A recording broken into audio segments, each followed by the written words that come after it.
itulah saatnya orang-orang tim bawah yang mengerecokin atas-atas nih kayak. Nah, Oke, langsung aja kita Iya. saksikan bagaimana tim-tim yang bawah. Masa yang recokin yang atas ini kan masih yang liga Iya, juga. ini kan beberapa hari kemarin. Berarti itu kenceng banget dia punya... Info bagus. Flightnya orang kenceng Iya, sih. kualitas Iya. kenceng. Apalagi di handphone sebenarnya sih susah banget ya. Susah Dan sih, itu pun jujur. sebenarnya bisanya di handphone-handphone yang kayak 10 inci. Nah, dan itulah itu kenapa pun Vince gak pernah juara. Nah, kita melihat juga saat ini Leon DZ melakukan tembakan demi tembakan dengan senjatanya. Namun kita geser juga menuju ke Joe Branky dengan sebuah senjata UMP yang dia gunakan untuk close combat. Jelas Dimzy juga menggunakan senjata yang lain. Namun nampaknya ada satu sniper yang akan coba dimanfaatkan oleh satu player tadi. Alpha geser, Dewa United mencari mangsanya. Sudah mendapatkan satu pemain, namun Alpha perlu untuk menyelamatkan rekannya terlebih dahulu. Lele Boy yang sudah tumbang. Kita geser kembali menuju ke QS. Namun Dewa United tidak ingin ketinggalan. Links, rekrutan teranyar dari Dewa United. Tidak sadar di belakang ada satu pemain memberikan punggungnya secara gratis. Ya, suara headset nampaknya tidak terdengar dengan jelas. Bagaimana mungkin terbalik juga. Dia berbalik arah tadi ke sebelah kanan, memberikan punggung dengan sangat mudah. Namun dari Zenox, di mana Zenox tim yang cukup bisa digutlakan juga di babak grand final. Nampaknya dengan performa mereka yang sekarang, dengan adanya Rocky, agak sedikit naik juga dibandingkan dari season yang lalu. Tapi Da Costa di bagian lini depan agak sedikit menahan diri dengan SE, Asa. Tiba-tiba saja memberikan serangan gertakan yang ternyata mampu untuk mendapatkan satu eliminasi kembali. Namun sorotan masih dengan dua tim antara ungu dan juga biru ini. Zenox dengan Pandum.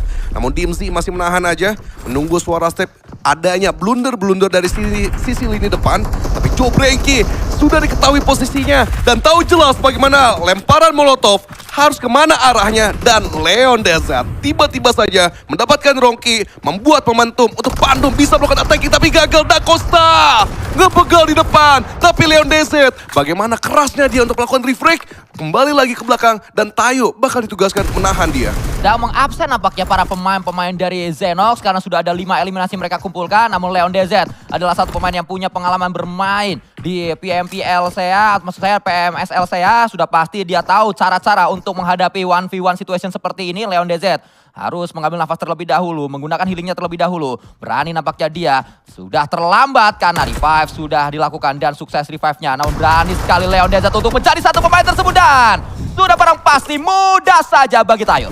Yoru bisa regroup kembali, namun KFKZ Moana mendapatkan EK Gold, satu player dari Manado ini.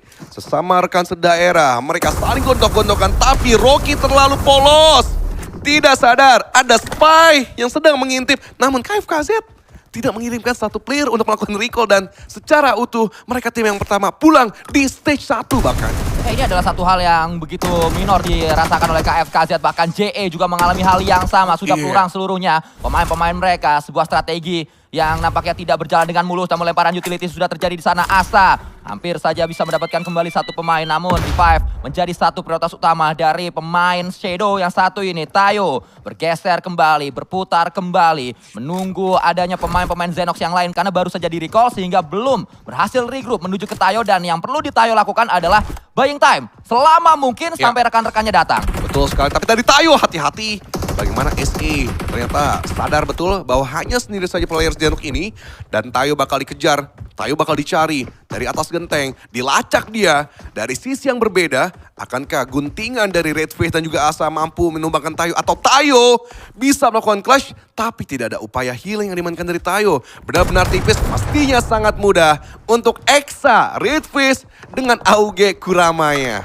Ya, panggilan untuk Sotpe, Miki sama Caca kembali lagi untuk reuni sementara waktu dengan CSC lagi. Namun SE terlalu polos kembali. ARPM Marco menyadari betul Asa sama Red Face setelah tadi mereka menari-nari di dancing. Mereka pikir mereka sudah selesai PR-nya, mereka sudah selesai tugasnya. Dilakukan oleh ARPM, Peter dicoret, Kimba dicoret, Reonix dicoret, lalu juga ada Alcabon yang dicoret dari line up mereka, mendatangkan para pemain-pemain muda yang sangat segar untuk bisa membawa ARPM tampil dengan lebih baik lagi di season fall kali ini. Namun kita menuju ke zona yang lainnya saat ini. Ada tembakan yang kembali terdengar dengan begitu jelas. JS9 lagi-lagi menjadi andalan saat Rondo dimainkan. Iya, prioritaskan untuk diselamatkan. Mana tiga yang lain? Mana Viren? Mana Yami?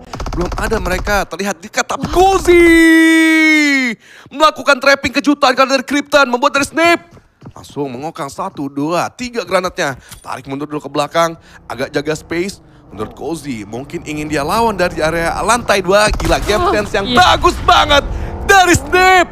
Dia tahu jelas di mana Cozy akan terus meluruskan serangannya. Terbait nampaknya masuk ke kandang dari Foxy dan juga Hans For You, tapi Viren lah yang menjadi korban sasaran granat-granat. Bertebaran di depan, Asep, Viren dibombardir, tapi belum ada satu finishing masuk ke badan dari dua pemain RRQ ini. Hans Xiao sudah bergerak, Foxy sudah bergerak, mereka tahu jelas bahwa granat tersebut harusnya di follow up dengan beberapa tembakan. Hans For You menginstruksikan masuk ke kandang RRQ yang sedang tertekan dan benar saja Hans For You dapetin lapar. Di belakang Viren pun sedang menggocek-gocek layaknya dari Cristiano Ronaldo, but MG3 langsung memusnahkan, mematahkan 3 langkah pemain dari Boyincaikri. Hans For You ditugaskan sendiri saja, mampu atau tidak melawan 2 pemain RRQ yang masih aktif. Jika memang Hans For You bisa melakukan clutch, maka ini adalah satu kemenangan besar yang dirasakan oleh Boyincaikri. Namun, jangan salah, Hans For You diincar oleh 2 tim yang berbeda. AK Gold juga ada di sana. Yami melemparkan granat. Kita tahu bagaimana kualitas granat yang dimiliki oleh Yami. Genpos melakukan tembakan juga. RRQ masih ada di dalam game dan RRQ ingin kembali lagi mendapatkan winner-winner chicken dinner di Rondo. Ya, agak sulit nampaknya. Mereka bermain berdua saja, tapi tekanan juga diberikan dari mana?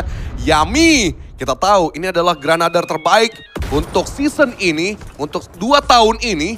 Dan Yami berhasil tadi menekan mundur, membuat dari Genfos agak sedikit bisa menjaga space-nya. Melihat titik-titik pemain dari AK Gold, sabar. Dia pun juga harus berputar-putar sedikit, namun Zhao mengambil satu keuntungan. Kelengahan dari Genfos dan Yami. Yami, kita tunggu bagaimana aksinya. Satu transfer yang cukup mahal juga, yang secara dadakan, secara tiba-tiba mampu dikelilingi 3 pemain dari AK Gold. Tapi Ahmed terlalu berani untuk berputar-putar dan akhirnya punggung Yami menjadi incaran. Sadar atau tidak, pemain dari Alter Ego sebenarnya pun juga sama dengan Snip.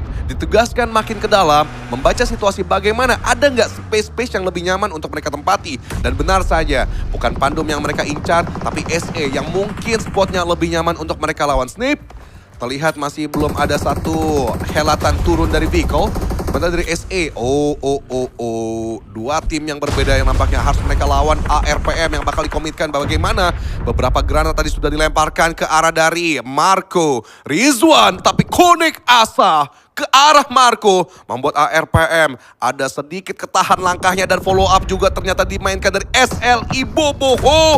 Join the fight, makin rumit di area dari bar circle, tapi Snip secara tiba-tiba masuk ke area dalam, masuk ke area dari SE. SE kebingungan, 2 angle yang berbeda.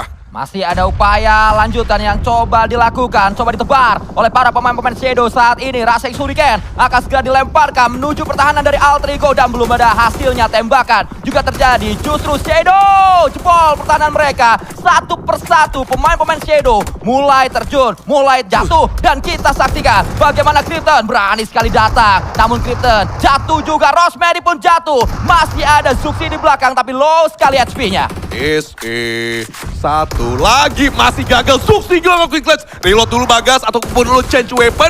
Spray down dilakukan. Digoceng kanan kiri dan kalah dengan seorang Mastery. Oh enggak, Red Face.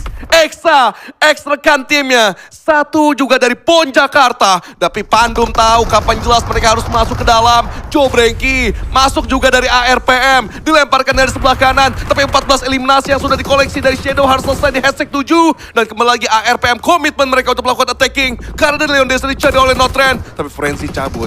Frenzy gak gegabah juga. Tarik mundur vehicle-nya agar bisa dilakukan nanti untuk selanjutnya. Tapi reload Notren. Reload dan reset terlebih dahulu dari ARPM. Agak sedikit kepleset tadi aim dari Rizwan saat dia diberi punggung, harusnya bisa diselesaikan dengan JS9 namun tidak on point. Justru Notren diberi paham oleh Frenzy dan tembakan dilakukan. Ini dia Pandum yang sangat kuat saat mereka bermain di Rondo. Defender champion dari season spring lalu, ternyata mereka masih bisa berkata banyak di late game ini. Bahkan mereka berhasil touchdown.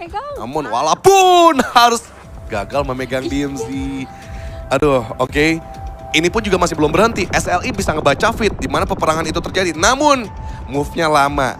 Ini kesempatan yang sangat sayang untuk tim SLI. Mestinya mereka bisa sabet habis. Dan kalau mereka tadi udah bisa ngeratain Pandum, ini adalah momentum mereka untuk setengah circle. 50% circle di sebelah kiri sudah bisa mereka kuasai. Ya, namun inilah Bobohom, dia sangat ingin timnya sampai ke late game secara utuh 4-4-nya sehingga lebih bermain safe, lebih bermain tenang walaupun terkesan memang terlambat untuk bisa join menuju ke fight, keep up menuju ke fight, pendekatan yang perlu segera dilakukan oleh Boboho mengganti strateginya dari defensif menuju ke attacking, menuju ke ofensif karena sedang menunggu juga para pemain dari Zenox siapa yang akan datang akan dihajar oleh mereka dengan menyisakan 2 pemain terakhir yaitu Rocky dan juga Tayo. Oke, dan kita lihat juga bagaimana dari Pandum cukup cepat untuk membaca dulu bagaimana titik-titik dari lawan yang harus mereka informasikan, especially dari Frenzy. Sang IGL harus melakukan screening, tarik mundur ke belakang, tahu jelas posisi dari Zenox, tapi mungkin masih belum terdeteksi berapanya yang ada di sisi high ground. Tapi Boboho dari awal, dari sebelumnya pasti bisa ngebaca situasi, namun kalah aim dari Rocky. Gila, bunyi centing hitmark yang sangat-sangat dalam membuat dari SLE berkurang kuantitasnya. Rocky masih mencari, ingin terus menggerus pemain-pemain dari SLE, tapi Prince Pepeng beruntung ada di sebelah Boboho membuat dari kuantitas SLE tetap stay alive 4 players. Inilah dia Pak Guru Rocky yang suka memberikan tutor-tutor untuk bisa memenangkan fight di akhir-akhir. Mungkin ada satu clutch yang bisa dihadirkan oleh Rocky saat granat juga dilemparkan oleh Abyss. Agak ditahan memang Abyss untuk datang lawannya. Namun justru 2 pemain sudah tumbang dari SLE. Berada di ujung tanduk SLE saat ini. Rocky juga tumbang. Tayo masih berada di sana. Racing Shuriken akan segera dilemparkan oleh seorang Tayo. Sudah sangat lama ditahan. Granat tersebut sudah dilemparkan. Tembakan diberikan. S12K mendapatkan 1 knockdown. Bahkan kembali datang dan clutch dilakukan oleh Tayo. Tayo tahu jelas bagaimana titik yang di mana juga weapon jarak dekat harus dia finishing, dan begitupun dari Pandum. Sangat bagus membaca fit, dia tahu jelas saling adu trading knockdown terjadi antara dari tim Zenox dan juga SLE. Coba diputar dari seorang Tayo, mampu atau tidak untuk melakukan clash, tapi satu berhasil. Dia matikan Tayo, melakukan reload terlebih dahulu. 1-2 tembakan dan akhirnya Zenox, Tayo clutch 2 tim sekaligus dan mendapatkan winner chicken dinner. Luar biasa Tayo. Hai Tayo, dialah yang punya Rondo.